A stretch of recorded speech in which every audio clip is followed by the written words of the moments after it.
Hello and welcome to the 2012-2013 Granite School District School Community Council Training. Points of emphasis, changes in the law. Hopefully this presentation is recording appropriately on the actual screen. I need it to, but regardless, this is a very abbreviated version of what we've been doing in person. The idea being that in person I can actually stop and answer a lot of questions you might have.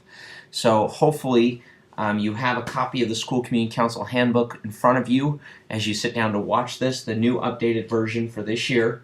If you flip open to the first page there, if you do have questions based on this presentation, other documents I may send you, other information along the way, if you look in the front cover there, it has the Communications Department, Ben Horsley, Director, my phone number, and an email which I am available at, and you can contact me at any time with your school community council related questions. If I don't have an answer, maybe it's related to the SSAP or school land trust funds, Rob Averett is also available through that number, and we can get you transferred to him and make sure that he gets that answer or question and responds to you. So with that in mind, we're going to go ahead and start our presentation. Just looking at our agenda very briefly, we're going to review some points of emphasis, review changes in the law, and talk very briefly about your school land trust plans and SSAPs. And the last component is really about patron engagement and increasing and improving community engagement. So moving right along, if you open up your handbook even further to the next page, there's a section there with information on your Board of Education. It's comprised of 7 members serving 4-year terms in geographic precincts throughout the Granite School District.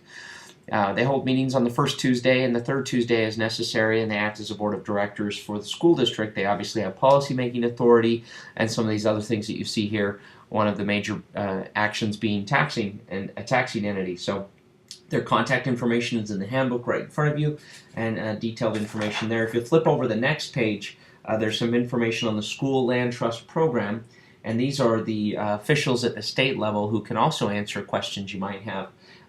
Margaret Bird, Paula Plant, Tim, Karen, they're all great individuals that can assist you. I would recommend you contact Rob or myself first if you have questions at the local level, but if we can't answer your questions, these are who we talk to. There's a website there, schoollandtrust.org. It's a great resource for you, so be sure to use that information as appropriate. Moving right along, I have a map here if you're in a live session that kind of highlights the Lands Trust program. So if you were looking at that map, you would be able to see color-coded that 65% of our state is owned by the federal government. And I don't know why this animation is taking so long on this version of the presentation, so I apologize if that's a little annoying. Regardless, I'm going to move along pretty quick here, so I'm just going to punch that up here. If you were looking at that map, you would see Forest Service land, you would see BLM lands, you would see national parks, some pink lands that are composed of military installations, Hill Air Force Base, the Utah Test and Training Range. Well, distributed throughout the state of Utah, because so much of our property is owned by the federal government, there is no property tax revenue. And as such, the state loses around $200 to $300 million annually that would go to education with that property tax revenue.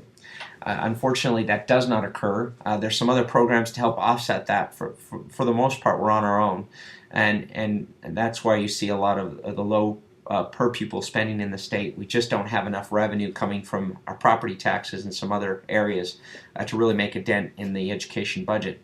As such, if you were looking at this map, you would see blue lands that are checkerboarded throughout a lot of the BLM land, and these have been designated and given to our students as a resource. So basically, these Utah schools own these lands. They roughly the size of Connecticut, literally hundreds of thousands of acres. SITLA, which is the School Institutional Trust Lands Administration, manages these lands and creates revenues. They drill, they lease it to ranchers for grazing, natural gas leases. That revenue is invested by the state treasurer, and those dividends come back to your schools. School community councils then develop plans to use the funds to improve academic performance at their individual schools. That's why your role is important.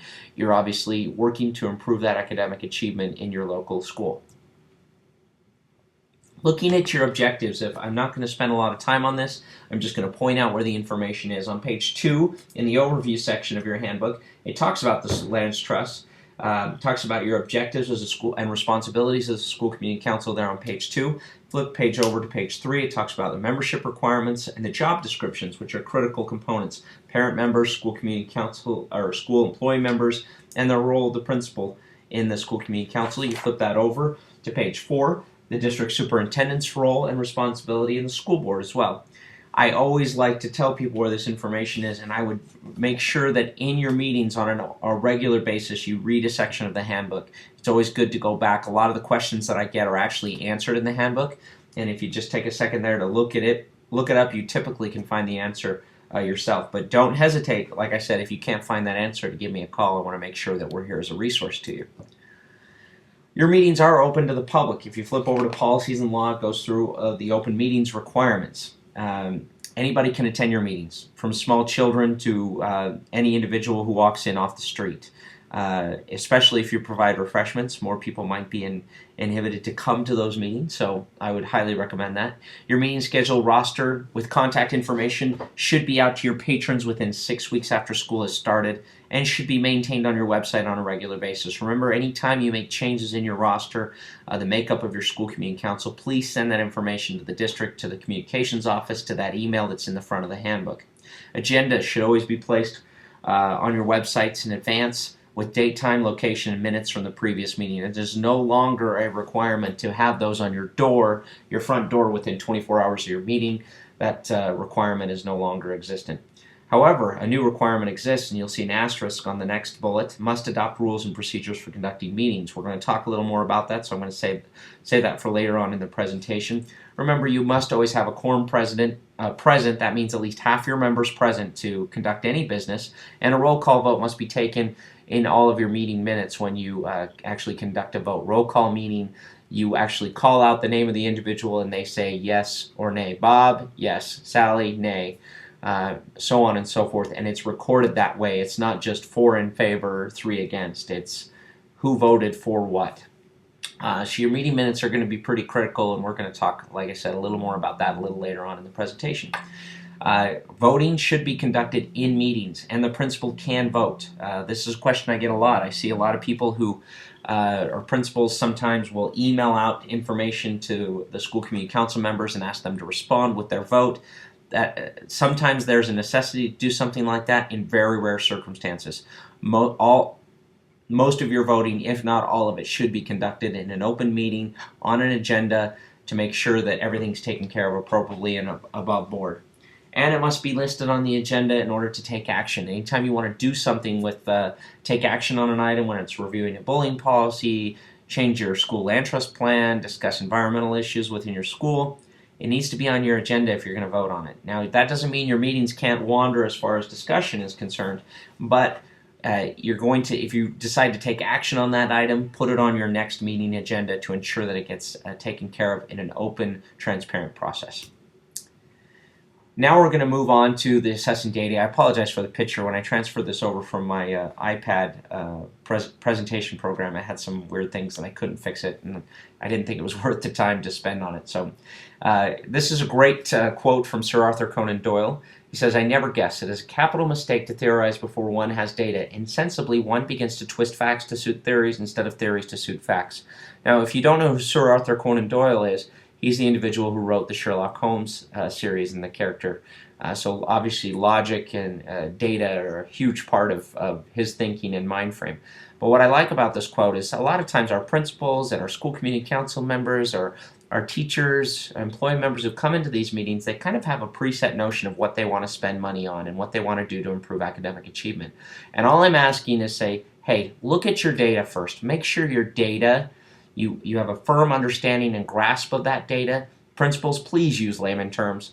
It is so hard for some of our very intelligent school community council members because we speak a foreign language within the school community and within as professionals in the education industry. And some of these terms, AYP, NCLB, CRT, a lot of these things don't make sense to the average individual despite having a law degree or other credentials that make them quite intelligent and more than capable of serving on our school community councils. So put the data before you, review it, and then come up with a plan and and a theory of how you'd like to spend that money. Don't find data to suit your own agenda.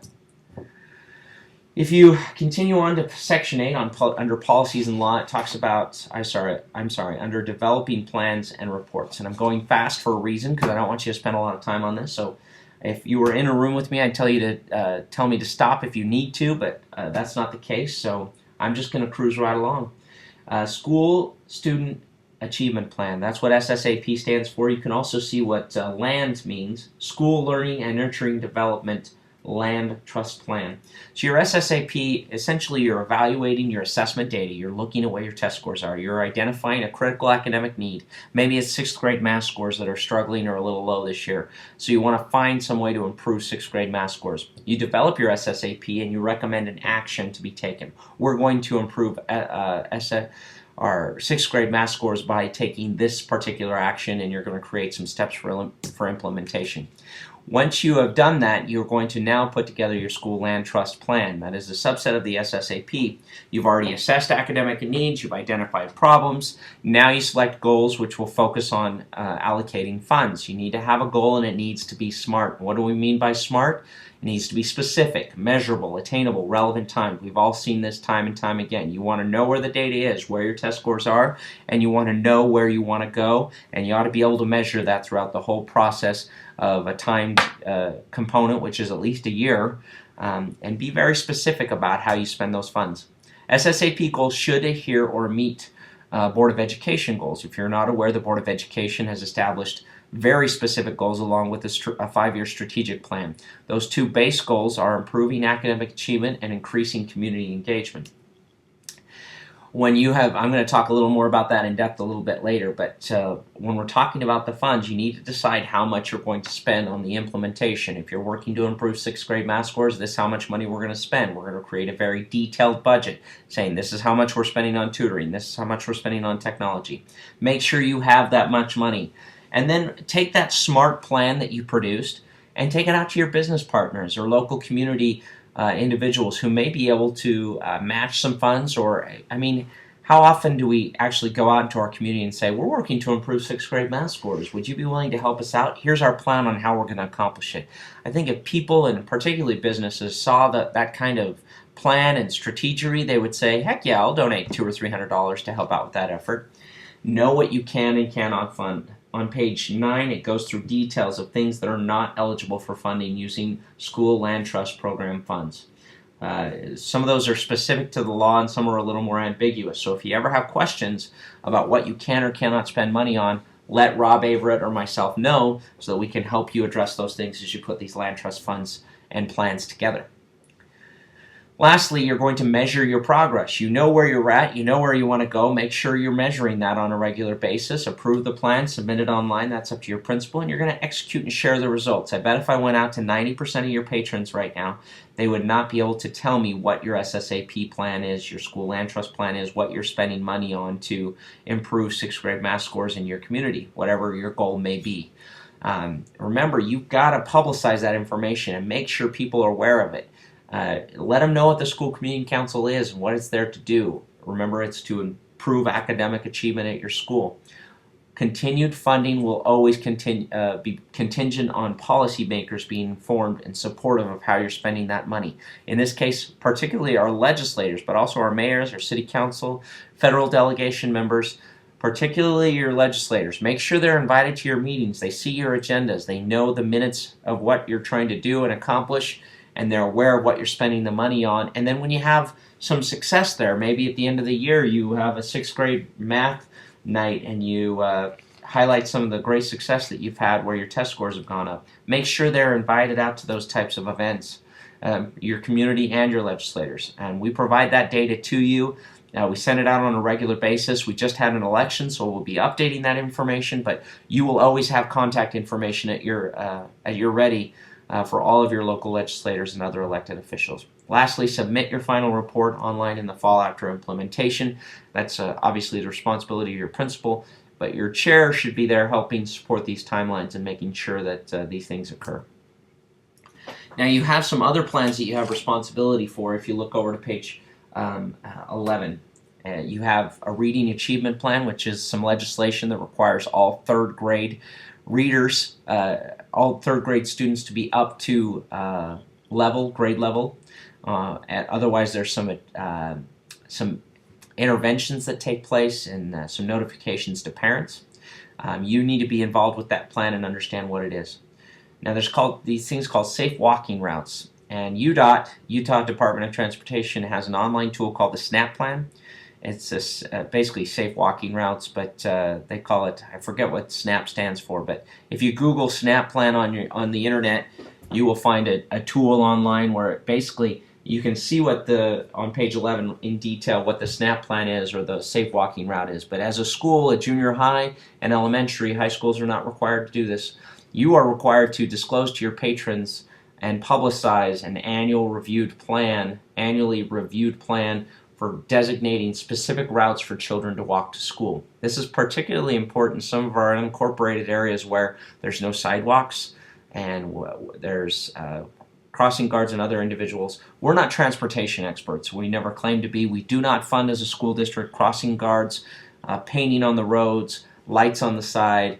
We don't fund any of that. Local law enforcement do, and local municipalities, in this case Salt Lake County, and local city governments manage those resources. As such, we take your safe walking routes, your SNAP plans, and we provide those to these local government entities, and that's how they decide where to put your crossing guards and where to put lights up and designate those types of funds and resources. So it's very critical that you keep that up to date. You send it into the district safety committee, and we get that information over to the right individuals.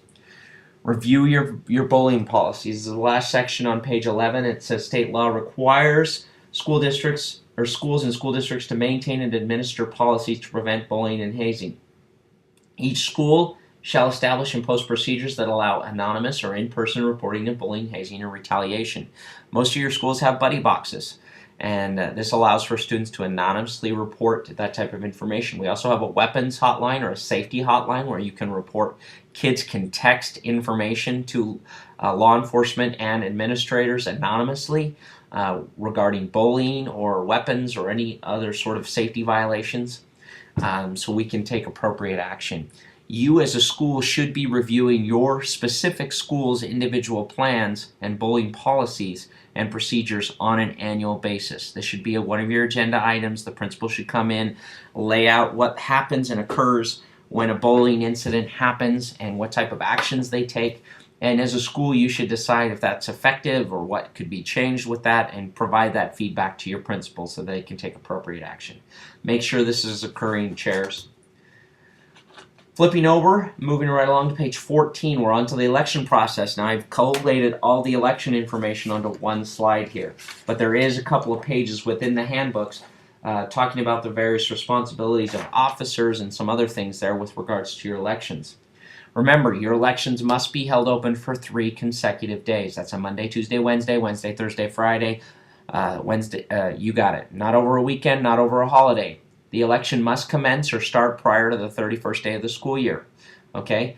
Now, this is a little contrary to what state law says, because it says it must start by the 31st day of the school year. It must end by the 35th day of the school year, where I'm not going to tease our legislature too much, but it also says in the law that it must be held open for 3 consecutive days, and the last time I checked, 31 plus 3 was not 35.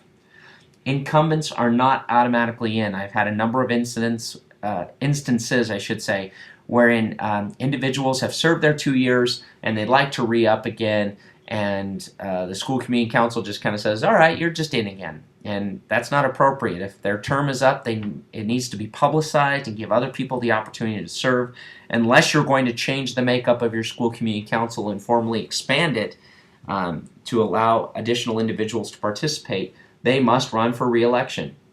Remember, each parent/legal guardian receives 1 vote. If you're in a household of 2 parents, they're both biological parents, they both get a vote. If you have a household with 1 legal guardian in it and some other individual who also lives there but is not listed as legal guardian and is not a biological parent, that household only gets 1 vote. So just make sure that you're not expanding the votes beyond what is legal. When you provide ballots to your public, you must get signatures. Just like when you walk into a regular voting booth, they make you sign in and provide some ID.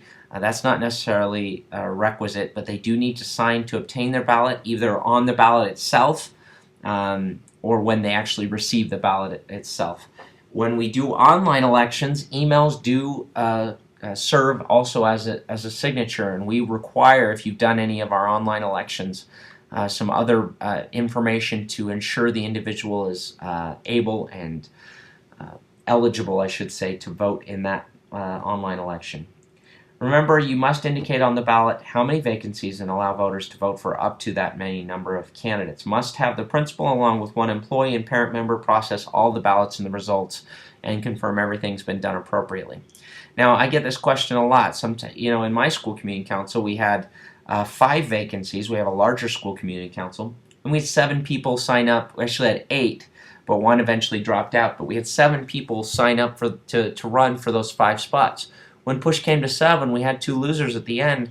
I sat in my school community council with the principal and the other employee member as we processed the results, and I said, you know what, these other 2 individuals want to participate. Why wouldn't we allow them to participate? So we put on our next agenda to change the makeup of our school community council, and we actually expanded it by 2 parents and appointed those individuals and staggered their terms. That is feasible. It is permissible within the law. It does not prevent you from doing that. However, I would caution you to be careful when you do that. And I'm going to talk about this a little more in depth later, because there are some minimum requirements, and you don't want to lose the balance of your school community council to have too many more patrons than you do employees, even though there is a requisite number of patrons more than employees. And I'll talk about that a little more in a minute here. So just emphasizing some critical changes in the law. Now, this should make everybody cheer, but there is no longer a recording of minutes required. You don't have to digitally or get a tape recorder out and record your meeting minutes, but that means your meeting minutes should be kept, and they should be great meeting minutes, and I'm going to give you some tips on that in a minute. And they should be retained for 3 years. Make sure they just go up on your website. As soon as your meeting's over, as soon as they're publicized out to your public, put them on the website and leave them there for 3 years. It's a good way to just keep the record and make sure that you're following the requirements of the law. You need to adopt rules of order and procedure to govern meetings. In some instances, it's called parliamentary procedure. It should also just have some information with regards to ethical behavior and civil discourse. We want to make sure our meetings are appropriate and everybody's having reasonable opportunities to participate. I'm going to spend a little time on that a little bit here. Your makeup of your council should, at a bare minimum, include at the elementary and junior high level 4 patrons and 6 for high school, with at least 2 more patrons than employees, including the principal. So at the elementary level, you're going to have 4 parents or legal guardians. You're going to have the principal and 1 employee. If you up that to 6 patrons, which you are totally permitted to do, you can always add more patrons. You could also up the number of employees that participate. That balance is important, and I'll just take you back to pages 2 and 3, where the requirements and the responsibilities of each of the school community council members are listed in detail.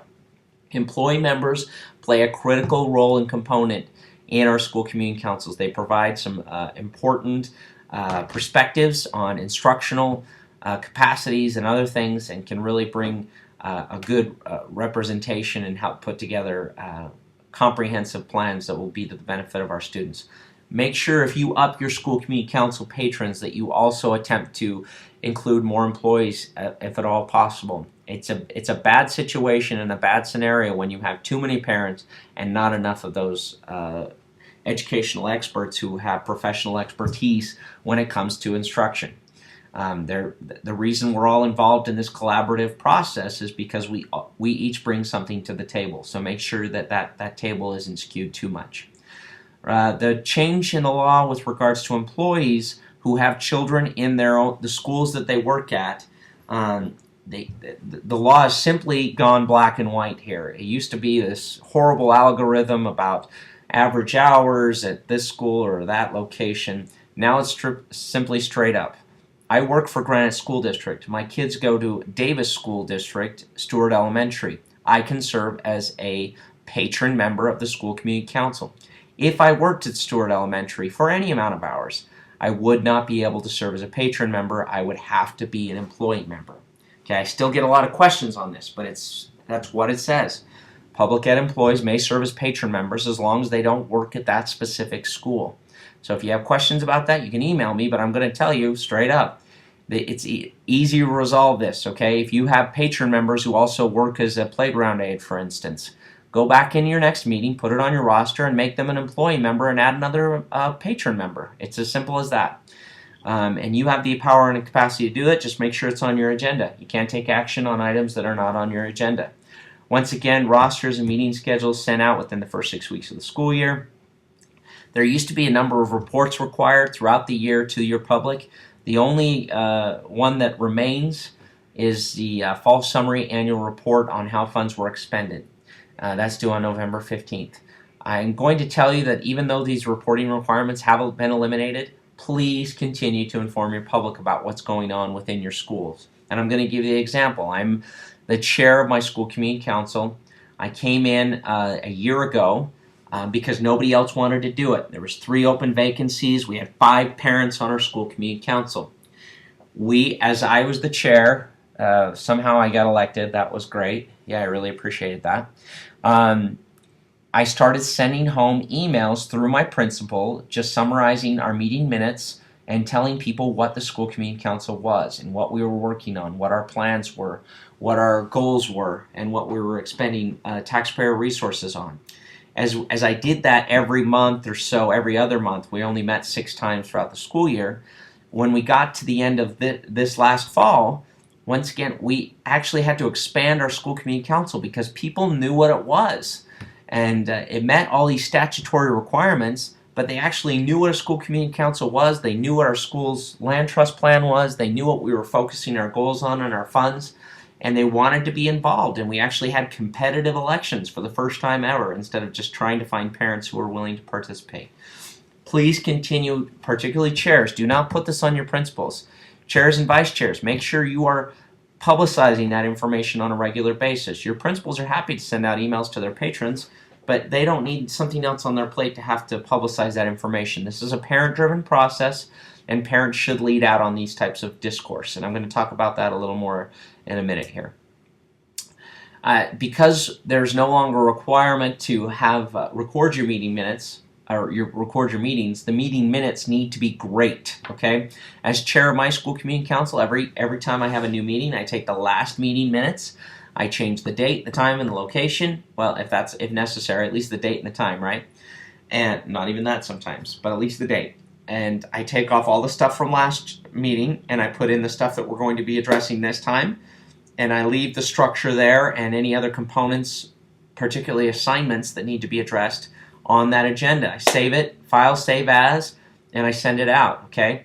Your meeting minutes should be something similar to that fashion. I'm going to give you some examples of that along with this presentation and this link.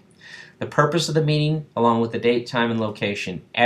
When you go to any of our trainings for school community council, we had pre-filled rosters. Okay, have a secretary, have somebody designated as taking minutes, pre-fill out a roster with all of your current members. So the attendees simply have to sign in and verify that they were there, and visitors at the bottom can just check in. And then you just slap that on the back of your meeting minutes, scan it in, and include it as part of the packet, and you've got a great list of attendees. And you didn't have to do anything. You do not need to be detailed in your summaries of your discussion. They should be very brief. We discussed our school safe walking routes. We made one amendment to change the main road here to this road. It was voted upon. Bob voted yay, Sally voted nay, so on and so forth. The discussion lasted 7 minutes. Okay, it doesn't need to be 7 minutes and 38 seconds. Just a general brief summary. Assignments, chairs. If you're struggling to remember who was responsible for what, your meeting minutes should be able to dictate Bob was given this assignment. And then you can look at Bob and say, Bob, did you get that done? That's a critical component. Nobody else is going to like this, but the chair will like that part. Remember to always take note of the time, the start and the end, and an average length of the discussion. You don't need to be detailed to the point of the second or the 100th of a second, but we discussed this for about 6 or 8 minutes. Okay? We're almost there, folks. We've been going for 28 minutes. This usually takes me about 47 minutes, so we're doing really well. The next requirement in that change in the law is adopting order and procedures for your meetings. needs to just have some clear and consistent structure. I would not suggest having anything more than a page long. I'm going to draft some for you that we're using in our school community council. It's a clear and consistent structure, very simple and consistent. Like I said, it should outline parameters of how discussion is held, how votes are taken, and it provides everybody a reasonable opportunity to participate, including your visitors. It should dictate how votes are taken. That's a critical component. You need a motion, you need a second, a discussion for opportunity. Visitors should be able to comment as appropriate, but they should not be able to take your meetings hostage, and I want to be very clear on that. You're going to have school board members, you're going to have legislators sometimes come, you're going to have other individuals who are interested in programs or other aspects of your school community. They should have reasonable opportunities to participate. I'm going to say that again, reasonable opportunities to participate. Okay, they should not be able to take over your meeting. Other tips with regards to your agenda. Remember, it always must be on the agenda in order to take any sort of formal action. As such, develop a consistent standard order of business. I've already talked about this. Keep it the same month to month or meeting to meeting. And I'm not even going to go over that. There's some samples of things that you should have on your agendas. I want to talk a little bit about parental engagement as we wrap this up. Obviously, students with parents who are involved, no matter how the circumstance of the school, always do better. They earn higher grades and test scores, they enroll in higher level programs, they're promoted and earn credits faster, they adapt well to school and attend regularly, have better social skills and behavior, graduate and go on to higher education. What this tells us, no matter how quality of an education or opportunities we're providing as a school district, the most critical component will always be involved parents. This goes along with our board's goals of increasing academic achievement and improving community engagement. On that strategic plan, the 5-year strategic plan, they said very specifically along these lines that 90% of parents will report. Now, these are SMART goals. They're very specific. 90% of parents will report that the family involvement is valued and supported at their neighborhood school. Parents will agree that their schools and the district is inviting, responsive, and providing an excellent education. Now, I'm looking at you guys going, man, how am I going to make that happen? And I can tell you right now how I'm going to make that happen. Successful parental engagement strategies. That's how we're going to make it happen. You guys are the critical component of this puzzle. Those types of strategies are always parent-driven. They're systemic. They align with your school goals, and they offer multiple pathways for parents to connect and be involved. And they include multiple exposures to information. We need to be communicating. In addition to that, when you have systemic parental engagement in your school, it means that parental engagement is infused into everything that you do, and any strategy to solve any of the challenges at your school will include some component of parent engagement, sometimes more than others. Parents are driving the discussion. They should be driving be the driving force in your school community councils. They should be leading out. This is not the principal's job. And they should be looking at providing the solutions. For example, most of you have turnouts at your elementary school. Well, we have a turnout in our elementary school, and if your school is anything like ours, starting in the winter, despite having 5 signs saying do not park, drop-off zone only, or bus zone, parents come in there and they park till school starts, and then their kid hops out and Sally doesn't have to get her hands cold before jumping into school. We recognized this was a problem. We brought it to our school community council. We developed a solution as parents, recognizing that resources were limited, and we had parent volunteers coming a couple times a week in the morning and the afternoon randomly assigned, and I have put my hand and my palm on the hood of a silver Ford Explorer that parks there every morning during the winter and said, move on, you cannot park here. And we were part of the solution, not just part of the discussion. The engagement discussion is infused into all of your system activities and programs. School community councils are the perfect place to address aligning parental engagement with school goals, and that's how we're going to meet that 5-year strategic plan and those goals. Now, I've got here a sample parent-led reading initiative night. This is just a sample of an activity that parents could be engaged in and involved in. The PTA is a great resource and a tool for you. I would encourage their involvement in those types of activities as well. Regardless, communication is key to be effective as school community councils in improving community engagement. If you look to the right in that photo, that's what we've been doing. We have a lot of communication tools at our disposal. We do not use them nearly as much as we can and should. Phone systems are now going to be combined with email systems, and they're going to be a little more intensive and enhanced and attractive. Please use those systems. Registration materials. We're always sending home materials. Make sure a lot of information with regards to our school community council are included in your registration materials. SCP conferences. When people come to SCP conferences, they should be able to get some information about what's happening in their school community council. And they should be able to understand what your goals are and have opportunities to be engaged and involved. I apologize, my phone's ringing. I'm almost done with the presentation, but I can't seem to turn down my ringer any more than that. So you're just going to have to live with that, because I'm not re-recording this whole thing and doing that for another 40 minutes. So our kids take home materials all the time. Why not include some summaries there with some other information with regards to our school community council? Use these tools, use them more than once, continually communicate. That will be the key to successful community engagement, getting parents more involved. I've given you examples of that. I know it works. So please make sure you're doing that. If you want to look at the back of your handbook, there's a forms section. It gives you an election timeline worksheet. It gives you ways to obtain data. There's some forms there, some sample forms for declaration of candidacies, rosters. The electronic version that I will send as part of this email and this link also includes the full board policy on school community councils. It's a great resource to you. Once again, my contact information is in the front of the handbook.